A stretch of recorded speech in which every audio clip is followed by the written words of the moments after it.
中国外交部部长助理、外交部发言人华春莹周五就连发11条推文，针对布林肯的言论逐一回击，澄清事实。华春莹首先驳斥了布林肯所谓的美国不寻求冲突或新冷战。他揭露这番话听起来更像是对中国全面战略竞争的宣言。华春莹指出，美国曾经在伊拉克、叙利亚和阿富汗发动战争，造成数十万人死亡，数千万人流离失所，忍饥挨饿。实际上，美国没有战争的时间只有16年。在谈到人权问题时，布林肯声称美国将保护个人和主权国家的权利，意有所指。华春莹驳斥称，仅在过去10年中，美国就入侵并操纵了20多个国家的政权更迭。如若美方真的尊重他国主权，为何从未停止插手中国内政，且多年来不断支持中国新疆地区、西藏地区和台湾地区的分裂势力？针对布林肯在演讲中辩解称美国并不寻求阻止中国发挥大国作用，华春莹表示，若果真如此，那美国为什么要在中国周边加强五眼联盟的势力，四处兜售四国集团，拼凑三边安全伙伴关系？为何如此迫不及待地试图在全球供应链中取代中国？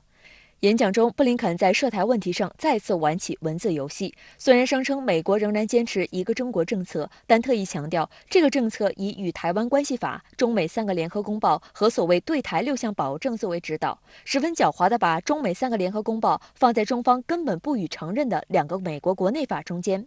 华春莹在推文中对此针对性的予以纠正，并驳斥了布林肯所谓的美国的一中政策与中国的一中原则不同。他强调，一个中国原则只有一个正确版本，即世界上只有一个中国，台湾是中国的一部分。中华人民共和国政府是代表全中国的唯一合法政府，这是美国政府在1979年签署的中美建交公报中承认的，并得到了美国历届政府的遵守，是中国与包括美国在内的181个国家建立外交关系的政治前提。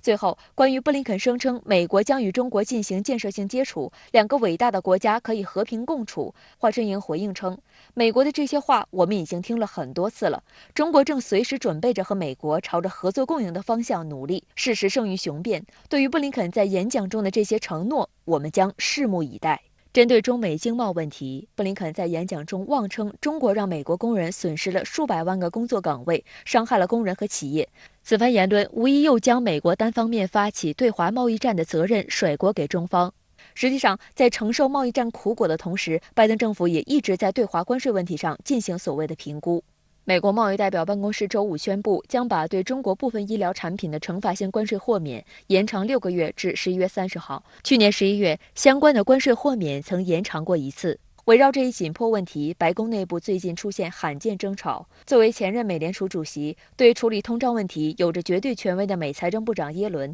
希望大幅削减关税以遏制通胀。他强调，即便没有通胀，一些关税也不符合美国的经济利益，大部分关税被转嫁给美国消费者。美商务部长雷蒙多也支持耶伦的观点，但301条款的决策方美国贸易代表戴奇则强烈反对。他的理由是老调重弹的所谓保护美国就业以及针对中国在全球市场的行为。路透社认为，过去白宫在经济政策上保持高度团结一致，但目前面对高通胀，拜登执政团队已经乱了方寸。